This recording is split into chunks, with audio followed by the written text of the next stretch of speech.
Você está ouvindo o podcast Menche, o lado bom da vida. Sejam muito bem-vindos ao podcast Menche. Eu sou o Rodrigo Boss. Meu bate-papo hoje é com JP Lima. Ele que é produtor audiovisual, um cara apaixonado pela sétima arte, por cinema, por comunicação, por gerar conteúdo relevante. Não é isso, meu querido? É isso aí. JP, obrigado pelo seu tempo em bater um papo hoje aqui no podcast Menche. Eu já queria começar lhe provocando sobre o início da sua trajetória empreendedora dentro do mundo das artes, né?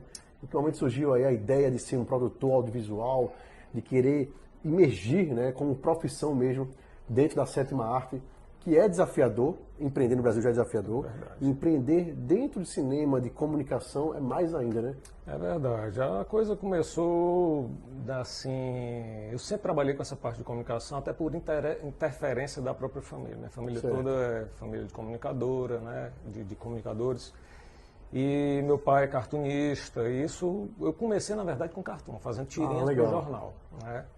Herdei essa parte, né, do desenho dele, minha irmã é jornalista, só não o meu outro, são três lá em casa, só não o outro que não entendeu muito para isso, mas a gente vive numa família de artistas. Outra normal, né? Outra normal. Entendi. Você falou tudo agora, viu? Pé no chão. E assim, só que paralelo a isso, né, a gente trabalhou sempre com essa parte dos desenhos e tudo, aí veio a parte da animação, do desenho animado. E aí foi que eu comecei a me descobrir nessa parte de audiovisual. Realmente é uma coisa encantadora. E eu não consigo me enxergar, assim, não consigo ver um início que o gosto a partir dali, a partir do momento que a gente viu o desenho pegar vida. E aí foi uma coisa natural, né? A gente partiu do quadrinho, depois foi para a animação, trabalhamos na televisão durante, no meu caso, 13 anos, fazendo charge animada diariamente com a TV local. Da TV local, a gente trabalhou também fornecendo charge para uma afiliada da Globo, no Vale do Paraíba. Trabalhamos lá também 9 anos, o que foi um desafio muito grande, porque você sabe que existe assim essa questão do nosso sotaque, por mais que a gente tente um pouco neutralizar e tudo, existe essa questão dessa barreira natural, né, de identificação, inclusive, para outra praça. Como é que o nordestino vai dublar? Porque eu dublava as charges, né? Você trabalhar um assunto que não é o seu.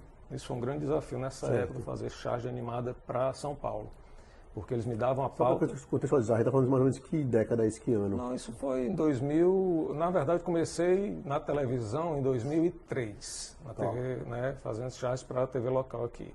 Em 2009, eu entrei na essa dublagem para o Sudeste. Isso. Só que a gente fazia tudo, fazia animação, criava, né? Então, assim, era um desafio. A gente recebia a pauta de manhã, tinha que desenvolver para entregar no final da tarde na do jornal. Então era loucura, todo santo dia isso. E num certo momento eu tinha que fornecer aqui, fornecer para São Paulo também. Então você vê, né, como é que são as coisas, a cabeça trabalhava 1000. Aí eu retorno então, como é que era esse desafio de fazer a dublagem? Né? Pois é, aí a coisa interessante, porque essa afiliada lá em São Paulo é do Boni. É do Boni. Certo. E eu tinha um sonho eu achava que o nosso material tinha qualidade para ser exibido nacionalmente, né? O retorno que eu tinha aqui era um retorno muito bom, tinha gente que assumia, chegava para mim, rapaz, eu assisto o jornal só para ver tua charge. E aquilo foi, né? E a gente foi tentando. Eu digo, olha, eu tenho que conseguir colocar em outra praça isso. E aí foi começando. Naquela época a gente não tinha essa coisa de WhatsApp e tudo, né? Não estava tão, a questão do celular, essa comunicação através do celular não era tão fácil como é hoje. Perfeito. E aí eu saí colocando o e-mail dele. Botava boni.tv, não sei o que. Mandei 15 e-mails diferentes lá para ver e um ficou. 14 voltaram e um ficou. Aí eu me lembro que dentro de uma semana mais ou menos eu recebi um e-mail do Boni voltando dizendo: bom trabalho, fale com a minha diretora de jornalismo. Eu digo, rapaz, eu fui contratado pelo Boni e realmente fui contratado pelo Boni. E passei 9 anos na TV Vanguarda, que é a TV do Vale do Paraíba, que é a principal, durante muito tempo, foi a principal afiliada da Rede Globo no Brasil inteiro, inclusive com programação, premiação. Ela foi a principal afiliada da Globo durante muito tempo.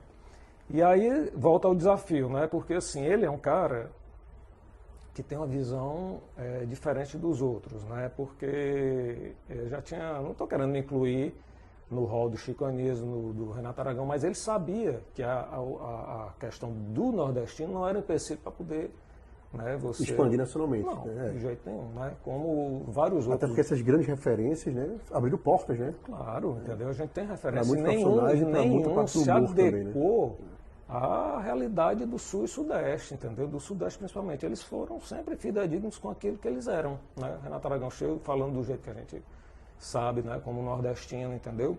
E assim, a grande maioria dos nãos que eu recebi foi justamente por causa do sotaque. Não foi nem pelo material em si, porque o material era muito bom. E ele não. Só que eu tentava neutralizar de alguma maneira, claro, para poder chegar mais perto do público de lá. Agora, o grande desafio, além de tentar neutralizar o sotaque, era você entender o que se passava lá. Uma coisa é eu estar aqui em Fortaleza, eu estou vivendo a realidade de Fortaleza, eu sei quais são os problemas, né? E a gente fazer uma anedota em cima daquilo que está vivendo. Outra coisa é você ter que se projetar para aquela realidade de lá, tentar estudar aquilo ali, para poder fazer graça com aquilo ali. Não uma graça responsável, lógico, porque a charge ela é uma crítica, né? E diferente do cartoon, né? Tem muita gente que não sabe a diferença do cartoon e da charge. O cartoon é uma piada que você conta hoje, ela tem, o cara ri daqui a 10 anos, ele ri do mesmo atemporal. jeito. Isso. Atemporal. Charge não, charge é muito de momento, factual. Né? Uma charge hoje, se você não tiver antenado, uma charge de 10 anos, se você não tiver antenado com o que aconteceu há 10 anos, você não vai entender. Entendeu? Então tem muito a ver com isso, né? E o desafio grande era esse, era você tentar fazer isso em um tempo curto. E funcionou muito bem. Para a piada não ficar piada interna, né? É. Então a gente está rindo, mas só quem está internamente que vai entender. Né? Isso, né? Então assim, tinha que dizer, e aí você tem que ter o olhar do público, né? E outra coisa, e você sintetizar aquilo dentro de 20 segundos, que ainda era mais complicado, porque era o tempo que eu tinha, até 20 segundos para colocar dentro do telejornal. Mas foi uma experiência assim, que me deu uma maturidade enorme. O desafio, até para contextualizar, que era você primeiro pensar no roteiro, né? Depois de fato materializar, né? Desenhar, fazer, né? Toda a animação, e dentro de um contexto a nível Brasil, a nível Sudeste, né? Então tinha que estar também antenado nos problemas, nas situações que estava passando lá. No momento que a gente não tinha a internet que temos hoje, as conexões que temos hoje. É verdade. E sendo super atual, né? Porque falou, a charge de hoje não vai ser para amanhã. Não, de jeito nenhum. Né? Assim, e apesar de você... A história é muito cíclica, né? Tem uma Certo. hora, por exemplo, eu tenho charges lá que falam de problemas de Fortaleza, que foram uma charge de 20 anos, estão super atuais hoje, porque a coisa... Existem alguns problemas estruturais que não mudaram, né? Então, Pois é. assim, né? Infelizmente é isso. Mas, Infelizmente, né? E não é só a realidade daqui de Fortaleza, são de grandes capitais do nosso Brasil todo, né? Os problemas são cíclicos, né? Isso. A gente sempre vai ter isso. Massa. E aí da charge, como é que você começa a expandir? Pois é, aí essa questão do cinema sempre tem trabalho, eu acho que sim, a maioria das pessoas que trabalha com audiovisual, eu acho que elas sempre têm um olhar para o cinema, sabe? Assim, sempre foi uma vontade minha de fazer alguma coisa nesse sentido, né? E sempre era um plano B, aquilo ali. Paralelo à charge, eu tinha uma agência de publicidade, trabalhei fazendo muito comercial. Só que essa parte de geração de conteúdo realmente é uma coisa que me fazia brilhar os olhos, né? E aí eu aproveitei o meu... Isso era sempre um projeto paralelo. E aproveitei, eu me desliguei da TV em 2016. Seria uma boa oportunidade agora de botar esse projeto para frente. Não pensei que fosse tão difícil. Mas é muito possível de ser feito. Aí como foi que fez tudo, né? Eu digo, não, Foi de 2009 até 2016. Isso, eu trabalhei na TV, eu trabalhei de 2003 a 2013, não, 2016, perdão, de 2003 a 2016. Certo. 13 anos. Isso, foram 13 anos. E a partir de 2016, quando eu me desliguei da TV, aí eu realmente fui me dedicar a essa parte da gente trabalhar com cinema, com Perfeito, produto cinema. audiovisual. Massa, E eu já tinha escrito algum roteiro. Eu conheci o Danilo, que é o meu parceiro, o meu sócio em todos os projetos, né, que é o da D1 Realização, e o Danilo, porque são duas empresas. Eu tenho a empresa, né, que eu faço parte com o meu pai, que é a Sinfrone Produções, e o Danilo tem a outra, que é a D1 Realizações. O Danilo sempre foi voltado mais para essa parte de comercial. E a gente tinha já deixado um pouco da publicidade e trabalhando mais dessa parte de geração de conteúdo, fazendo teleaula, né? Fazendo vídeos para a internet. É um link muito bacana, né? A gente sempre fala isso, que você tem o criativo com o business, né? Isso, entendeu? Então, assim, era uma pessoa que eu já tinha uma relação muito boa. E eu liguei para ele, Danilo, eu estou com essa ideia aqui, o que é que tu acha da gente começar a trabalhar? O que é que a gente quer? Ele topou na hora, né? Ele consegue ser mais maluco do que eu, porque assim, olha, Porque a gente tinha uma noção do que era, né? A gente tinha uma noção do que era, mas assim, depois que você entra e vê as dificuldades, né, a coisa, sabe, como é na realidade, você até se assusta. E aí, nessa passeio todo nosso, assim, para entender um pouco daquilo, não era só ter um roteiro. Você precisaria ter uma equipe enorme por trás disso. A gente estava muito com aquela cabeça, liga um pau de luz aqui, como era antes, né? Liga a câmera e fala e pronto. Mas não é assim. Você tem que seguir algum padrão de qualidade, né? Diferente da televisão, porque é outra linguagem, apesar de ser audiovisual, mas a linguagem é completamente diferente da TV, time, corte, tudo. E a gente se viu assim, meio perdido, né? Mas com a ideia, né? Isso, eu tinha um roteiro, dá uma lida aí nesse roteiro pra gente ver. Esse roteiro deu 2 horas e meia, esse roteiro, enorme o filme, esse primeiro. Filme indiano. É uma loucura. Para primeiro fazer logo um filme, aí começou, joguei aqui para alguns amigos, né, conhecidos do e-mail. Rapaz, isso aqui tá caríssimo, vai ter que diminuir, não tem condição, como é que você vai levantar recursos para isso? Tudo bem. Escrevemos um segundo roteiro. Mata o protagonista antes, né? Matou antes, entendeu? Assim, morreu antes de nascer. Guarda ali, deixa ali, porque um dia tá lá. Né? Tá escrita, a história tá lá. Né? Aí foram refazer outro. Fizemos outro roteiro.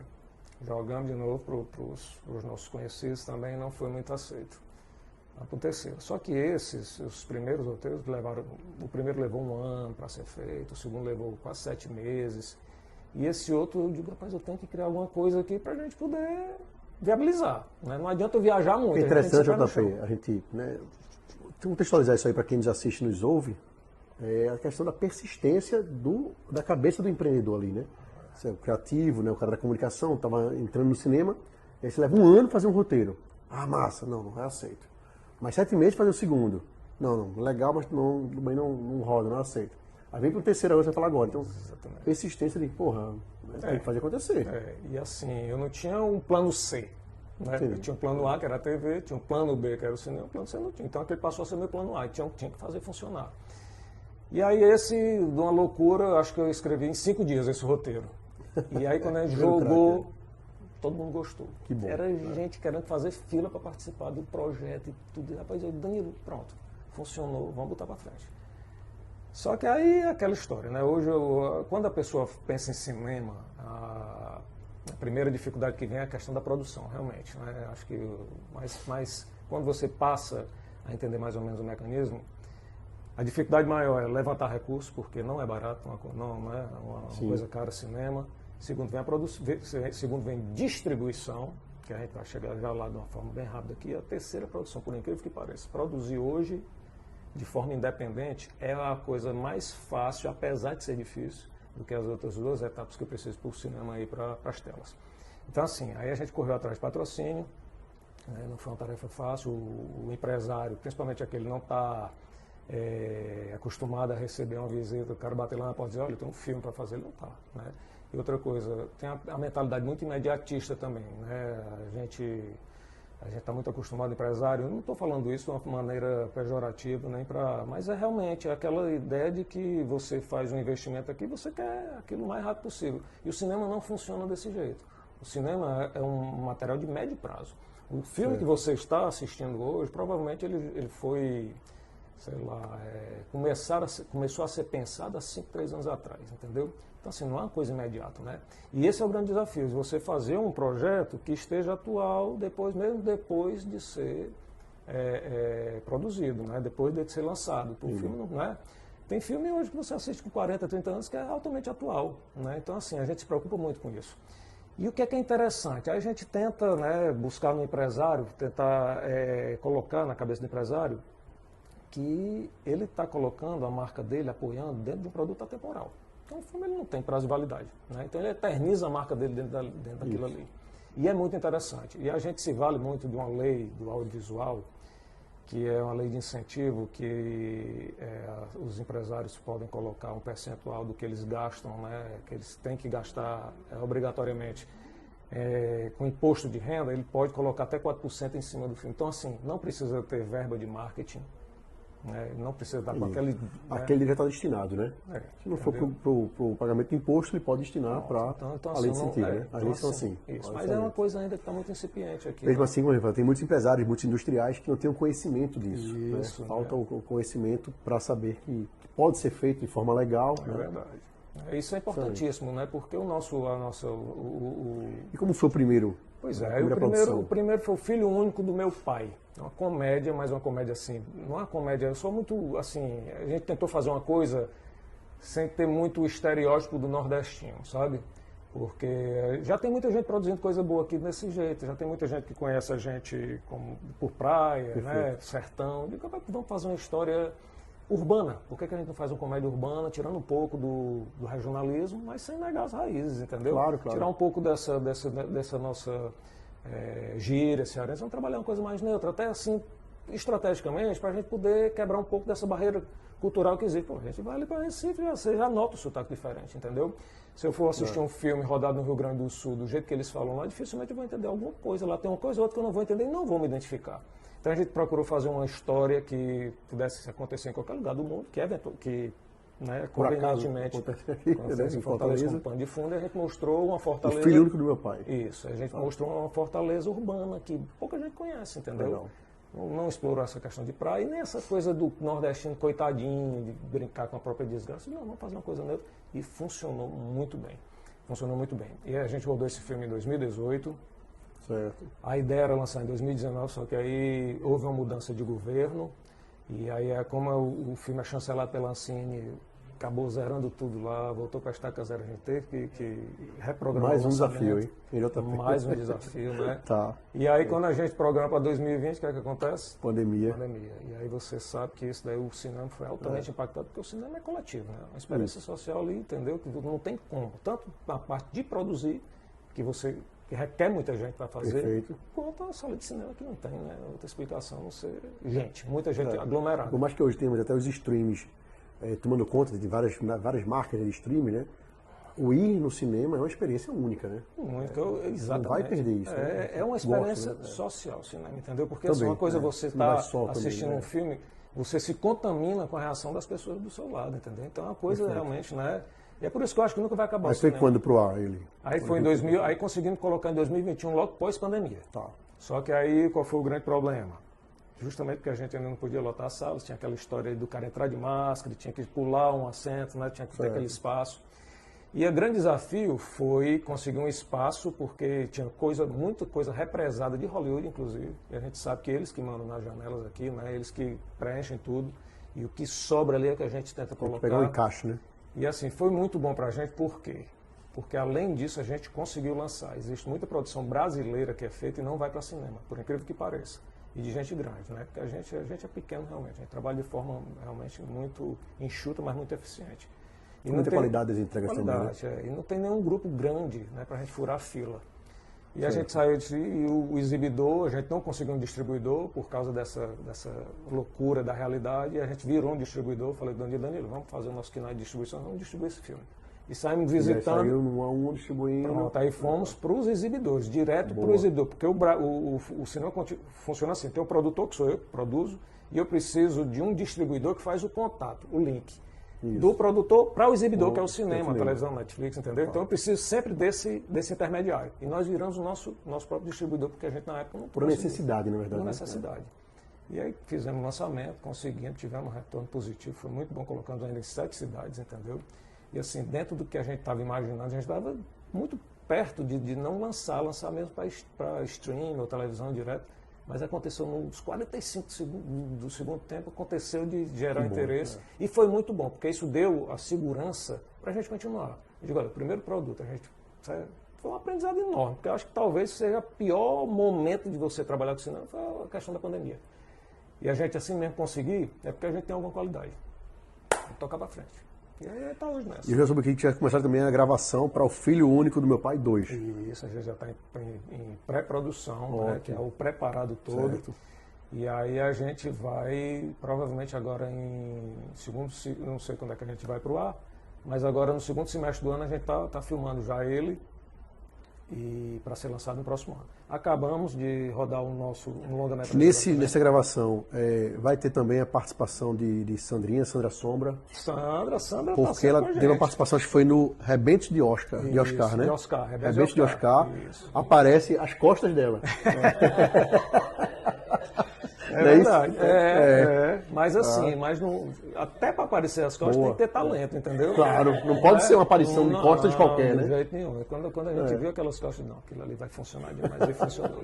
Eu tô brincando, essa não é um talento. Muito legal, muito legal. E aí começa a pré-produção agora do Filho Único do Meu Pai 2 e previsão do lançamento? Previsão do lançamento segundo semestre do ano que vem. Né, se tudo correr dentro do programado. Né. E assim, foi um aprendizado muito grande o primeiro filme, porque a gente já sabe mais ou menos como é que a coisa funciona.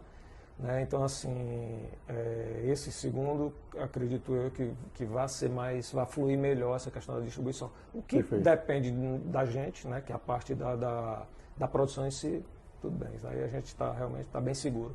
Mas como depende de outras, né, de outros parceiros, e a gente tem que entender o momento muito disso aí. Mas eu acho que O JP, você imaginava estão chegando hoje, né, com os sócios, com os parceiros, com toda a produção, né, uma coisa lá atrás, uma coisa à vontade, queria fazer cinema, a gente sabe que é tão difícil o cinema brasileiro, né, mais ainda a gente fala da região do Nordeste, o Ceará, que é um estado riquíssimo, que tem um cinema muito forte, inclusive aqui, né, tanto o estado do Ceará como o estado de Pernambuco, tem grandes cineastas, né.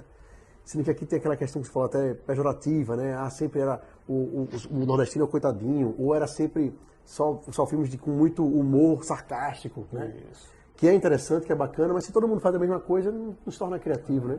Você imaginava chegar nesse momento, o que é que você imaginava no passado, né? Vendo esse futuro? Não, olha, assim, eu tinha uma noção. Eu acho que para você poder evoluir, você precisa se enxergar, você precisa saber onde é que você quer chegar.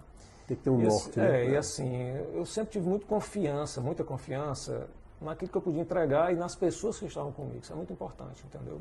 No momento que eu entendo que o meu limite vai até ali e que o Danilo consegue preencher a minha deficiência, aí a coisa anda. Essa complementação, né? Isso, entendeu? Então, assim, ele complementou essa parte, né? Eu sempre trabalhei de uma forma muito individualizada. Sempre fui sozinho dentro de uma sala, trabalhando, fazendo chás, não dependia de muita gente. E quando você passa para transformar, fazer aquele cinema é gente, né? E ele sempre teve essa parte social muito mais aprimorada do que a minha. E eu ainda estou me educando para isso, entendeu?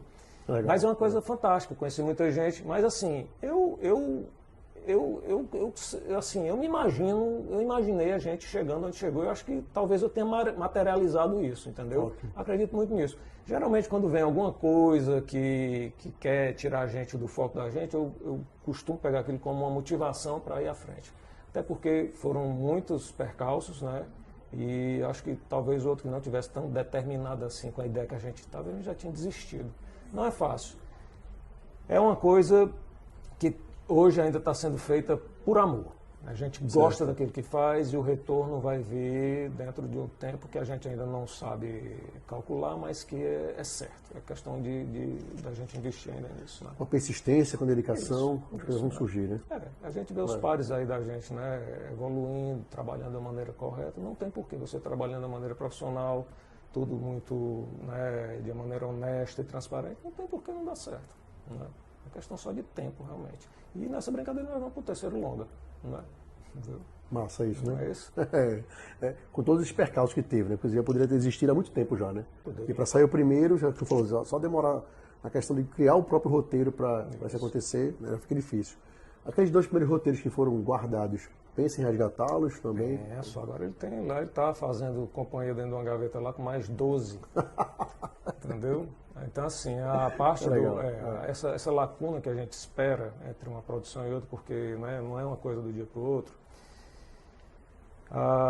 geralmente é um processo que estimula muito a criatividade, né? E assim, eu aproveitei muito esse período que a gente tinha no Filho Único, que lança, não lança, e comecei a escrever muita coisa. Então é interessante hoje você ter muito projeto, porque depende muito do momento. Às vezes o mercado está querendo uma comédia, às vezes ele quer um drama, às vezes ele quer um terror. Então assim, a gente não costuma fechar muito em um gênero só. sabe? Eu queria ser conhecido pelo meu trabalho para ser poligênero. Mas né? você segue também a questão comercial, vamos lançar mais isso porque está Claro, a gente rodando, tem que dar, cinema é um negócio, isso, né? Não é claro. uma vontade minha. É. Né? Tanto é que a gente tem que ver o que é que o mercado está comprando naquele momento, entendeu? Naquele momento ele achou que o Filho Único seria melhor do que os outros dois que eu ofereci. Só Claro. que hoje é assim, hoje a gente percebe uma tendência muito boa para a continuação. Tanto é que foram 7 anos agora, né? Do primeiro Sim, a gente filmou em 2018, agora 7 anos depois é que a gente vai fazer o segundo. E assim, comédia, a gente escolheu a comédia porque a comédia fura fila. O brasileiro, ele tem já um histórico de consumir comédia, né? Só que assim, eu sou um grande crítico da comédia que a gente consome muito, assim, sabe? É aquela história, a gente tenta produzir uma coisa diferente do que a gente está acostumado a consumir, né?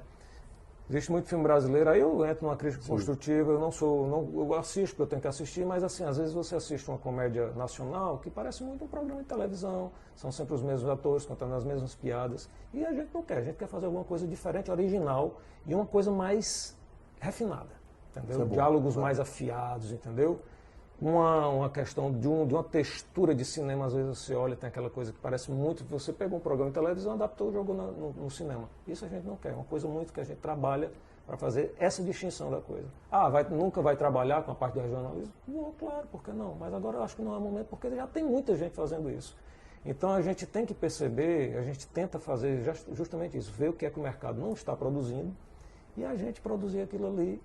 Até porque é a questão de tentar realmente atingir o ponto que a gente quer de uma maneira mais rápida, não é? Então, a comédia, o cearense gosta de se ver representado na tela, né? Eu posso falar isso com muita propriedade. É um público que realmente lhe prestigia, né? E a gente procura realmente fazer a coisa com que ele se veja representado na tela e sinta orgulho daquilo que ele está assistindo. E uma coisa que foi muito arriscada, porque esses trejeitos cearenses é uma coisa de muita identidade nossa, né? E você lançar um produto, uma comédia, que não tenha isso, foi muito arriscado. Foi muito de gosto pessoal nosso, né? E funcionou contra a cultura local, né? Para que as pessoas poderia ter sido uma rejeição, né? Poderia ter, mas não. E a gente costumou, num dia do lançamento, foi uma coisa tão interessante, tem uma curiosidade que a gente costumava, lançou o filme e ia de forma anônima assistir para ver a reação do público, né? Certo. E as pessoas rindo e tudo. Aí daqui a pouco, quando apareceu uma imagem do Teatro do Zé de Alencar, as pessoas, rapaz, isso foi feito aqui. Eu digo, pronto, conseguimos o que a gente queria. Entendeu? As pessoas não sabiam que tinha sido feito aqui em Fortaleza. E a gente mostrou muita coisa, de rua, avenida, mas quando mostrava os ícones, né, da gente que a gente tem, por exemplo, a Ponte Metálica, na época, foi o último registro da Ponte Metálica antes da interdição dela, a gente fez uma cena muito bonita lá. E as pessoas depois, no dado momento do filme, é que identificaram Fortaleza. Porque eles tinham, a gente conseguiu chegar numa qualidade tão boa de produção que eles não faziam distinção de onde tinha sido rodado o filme. Então, Podia ser qualquer cidade, qualquer capital brasileira, né? Foi fantástico aqui. Muito bom, né? Isso. Então aí foi pra gente, foi ótimo, e é esse caminho que a gente tá trilhando. E como é esse processo criativo? Né? A parte operacional você já falou aqui pra gente, mas o processo criativo, pensar um novo roteiro, quem seriam os atores para isso, como é que seria a história. Aí entra a discussão com os parceiros, né? Quem são as produções que vai ter, a produção, como vai fazer a distribuição, para quem a gente está pensando nisso. Porque tudo que a gente quer, claro, um lançamento nacional, mas mesmo se nacionalmente não quer dizer que vai agradar todo mundo. Claro, não. Mas como é que é esse processo criativo para assim, a gente gosta muito de produzir. Assim, eu sempre converso com o Danilo assim, Danilo, existe uma cartilha do mercado, né? O mercado ele impõe a produzir de uma maneira. E a gente acabou criando a nossa própria cartilha. Legal isso. Né? Por quê? Porque assim, você acaba ficando refém daquele formato, porque você tem que ter um profissional para isso, um profissional para aquilo, você tem que ser isso, você tem que trabalhar dentro desse período. Eu digo, rapaz, não vamos fazer assim não, a gente vai criar o nosso próprio mecanismo para poder viabilizar a coisa, entendeu? E assim, por que a gente consegue tirar do papel um projeto de cinema? Porque a gente acumula muita função. A gente escreve, a gente dirige, a gente produz, a gente edita, a gente atua, entendeu? Então só vai desse jeito. Não estou dizendo que eu não vou produzir depois de uma maneira mais Com a equipe maior, não. Mas enquanto a gente tem recurso não é um egocentrismo, né? É necessidade. Não, é necessidade. Né? Entre esperar o melhor momento para poder fazer, entrar recurso para poder fazer um filme e a gente produzir com o que a gente tem, a gente escolhe produzir com o que a gente tem. E tentar entregar a melhor qualidade possível. Eu vivo dizendo, olha, eu desafio qualquer um a fazer o que a gente fez, fazer melhor. Pode fazer igual, mas melhor do que a gente fez, ele não faz. Pode fazer igual, mas melhor não. Dentro do orçamento que a gente tinha, do tempo que se foi produzido, foram 18 dias para fazer uma longa-metragem. Não é uma loucura. Então, assim... Curtíssimo. Né? Então, assim, foi uma coisa e a gente começou a ver, cara, dá para fazer, vamos fazer desse jeito que dá para fazer. Vamos trabalhar mais, trabalha 3 vezes mais, mas a gente consegue. E assim tem sido. O que é legal que a gente acha muitas vezes que o cinema é algo distante da gente, né? Não. E é até bem próximo, né? Eu sou fascinado por filme, adoro cinema, adoro ir pro cinema, eu vou pro cinema só. Eu gosto, às vezes, até prefiro, às vezes, ir só para não ficar conversando com as pessoas, né? E ficar focado em filme. Vejo o filme direto, sou assinante de vários streams, né? Já fiz também uma participação num longa-metragem que foi até sobre a Revolução Pernambucana, da Tezuka Yamazaki, Sim, perfeito. Grande cineasta brasileira, né? Que gravou lá em Pernambuco, e aí, sabendo, até através da revista, né, sabendo... que ia ter o filme, aí estavam pedindo indicações de figurantes, né? Sim. Eu disse, cara, eu tô aqui. E foi interessante que eles me pagaram ainda. Pô, eu faria isso de graça, eles me pagaram. Né? Foi um figurante lá, até com uma participação mais do que as costas, né? Fazer uma pequena aparição lá, uma de fundo lá, né? A história da Revolução Pernambucana, quando Pernambuco briga contra a coroa portuguesa para virar um país, né? Sim. A gente vira durante 77 dias um país, né? Pernambuco vira... muitos pernambucanos sabem dessa história, obviamente, né? A gente tem esse orgulho de dizer, né? Que somos o país de Pernambuco. E foi legal fazer o filme como figurante mesmo, porque eu tive 2 dias de gravação, né? Participação ali dos bastidores, né? Entender, de conversar com as pessoas, estar ali com o diretor, com a diretora, o produtor, né? E aí o corte, vai e grava. Porra, isso é fascinante, isso é massa. E eu percebi que, poxa, a gente tem muita riqueza, né? Como falei também, grandes cineastas também pernambucanos, né? Até renomados internacionalmente. E que a gente precisa melhorar, não a produção já é boa, mas assim, o acesso às pessoas a valorizarem isso. E até mesmo quando ir para um cinema, né? Vou assistir um filme nacional. Já teve campanhas de incentivo, né? O filme nacional era mais barato, num certo dia da semana, né?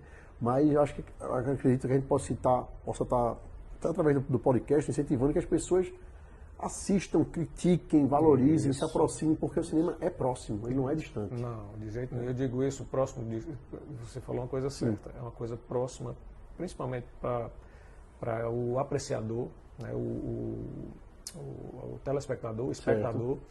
E eu diria que também o cinema está aí para ser produzido para quem quer.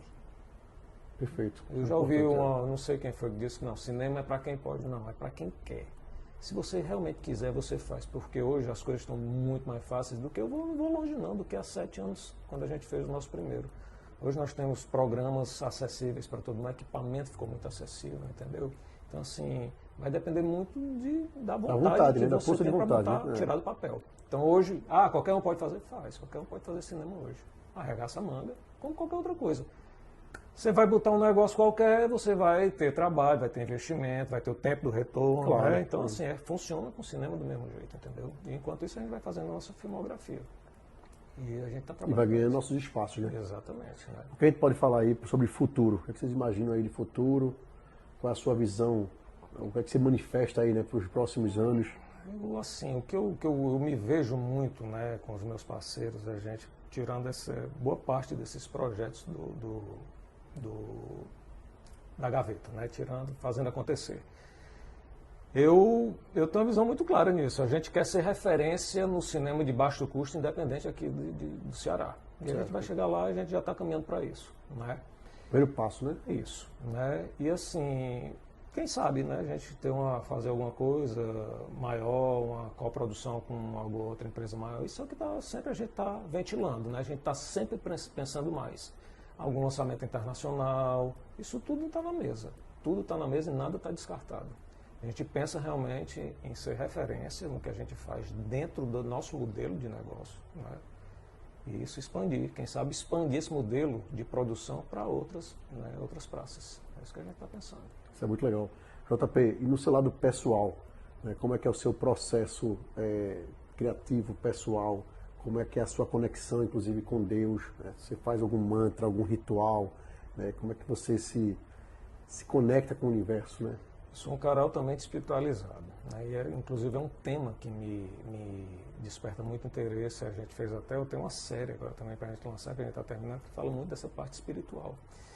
E eu acho que a gente está, assim, as coisas acontecem justo comigo, principalmente. Né? Eu entrego muita coisa ao Criador. Né? Eu acho que se Ele está me dando esse dom, digamos assim, essa facilidade, eu entrego tudo na mão dele. Eu digo, olha, se for para dar certo, vai dar certo. E a coisa simplesmente acontece. Ou seja, quando a gente entrega, eu no meu caso, quando eu entrego isso nas mãos do Criador e a coisa anda, é porque eu acho que eu estou tendo uma comunicação e Ele está... Você ouviu mais um podcast Menche. Siga-nos nas redes sociais, compartilhe esse conteúdo e fique ligado no próximo. Então, assim, a gente é muito espiritualizado. É uma coisa também que a gente se dá muito bem, eu e o Danilo, meu sócio, porque ele também tem um pensamento muito parecido com o meu. Né? Essa coisa da gente estar muito, como é que se diz? A gente respeitar muito essa coisa do divino. E aí tem funcionado, né? Assim, a gente procura fazer filme que tenha que agregue algum valor, né? Nada do que a gente coloca de maneira gratuita, né? Não estou dizendo aqui que a gente não vai trabalhar com temas polêmicos, mas nada de maneira gratuita. Tudo é muito bem pensado dentro das histórias da gente, né? Sabe? Sempre tentando fazer com que alguém tire algum proveito para melhorar a vida.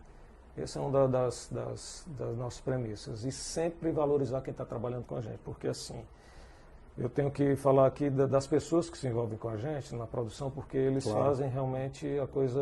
Eles abrem mão de muita coisa para trabalhar dentro do nosso processo, que é um processo pequeno, né? A gente ainda não paga altos cachês, a gente ainda não tem essa condição toda.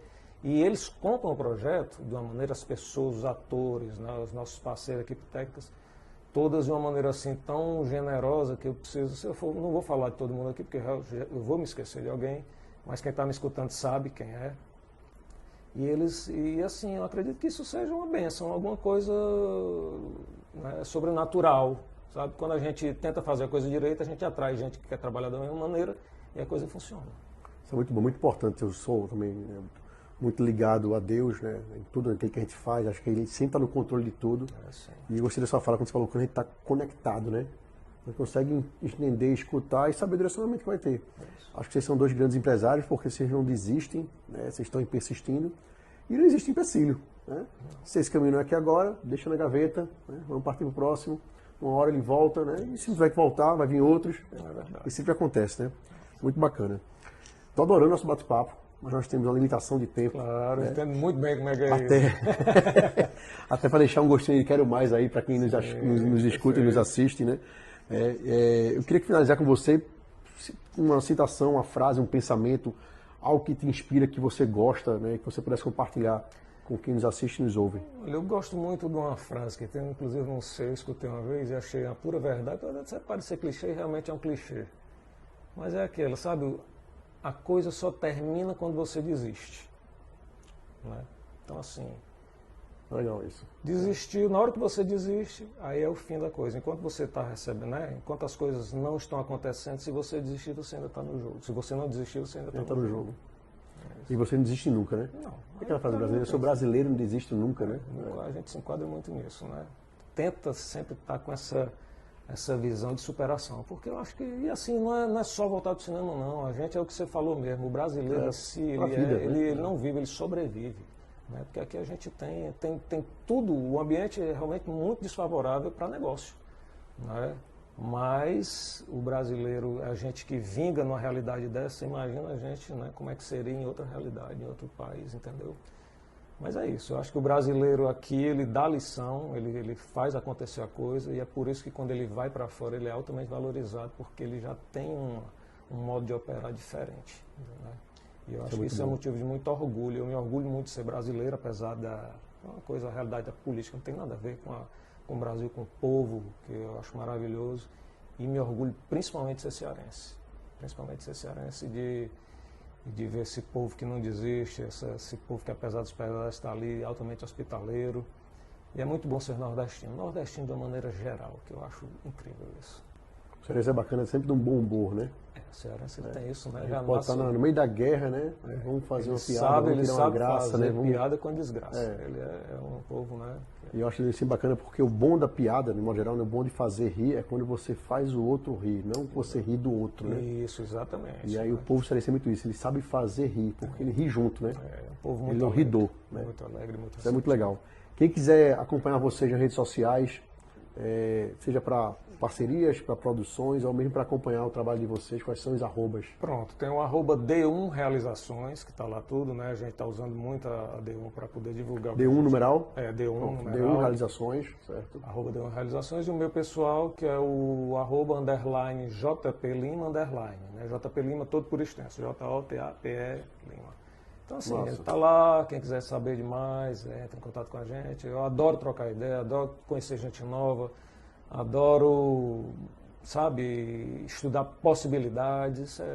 O que eu acho que é o motor da gente, é isso. Isso é bom, essa interação, essa comunicação sempre é importante, né? É importante. Vamos aproveitar tudo isso aí. JP, obrigado mais uma vez. Eu que agradeço a atenção. Pelo seu bate-papo, pela troca de ideia. Perfeito. Estamos aí dispostos aí, sempre estar contribuindo também, ajudando, divulgando na nossa plataforma, seja na impressa, seja no digital, seja no podcast, que trabalho de vocês. Fantástico. Temos o maior carinho.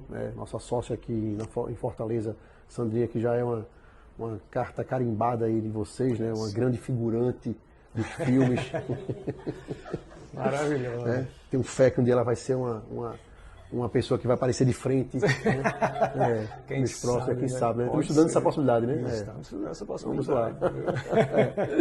E é isso. E quem quiser segui-lo, já sabe, aí os arrobas também estão na descrição desse áudio, desse vídeo. Queria agradecer mais uma vez também ao pessoal aqui da QI Studios, né? Nosso estúdio aqui em Fortaleza. Você quer saber um pouco mais sobre podcast, quer vir gravar também o seu podcast, produzir, vem para cá, procura eles, está na descrição desse áudio, desse vídeo, também os arrobas deles, para que você possa divulgar um pouco também da sua marca, do seu trabalho, que é importante isso, disseminar cada vez mais conteúdos relevantes para impactar pessoas e transformar vidas. Tá?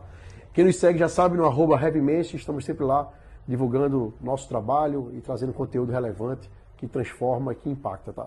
Muito obrigado a todos vocês mais uma vez, fiquem todos com Deus e até nosso próximo podcast. Valeu!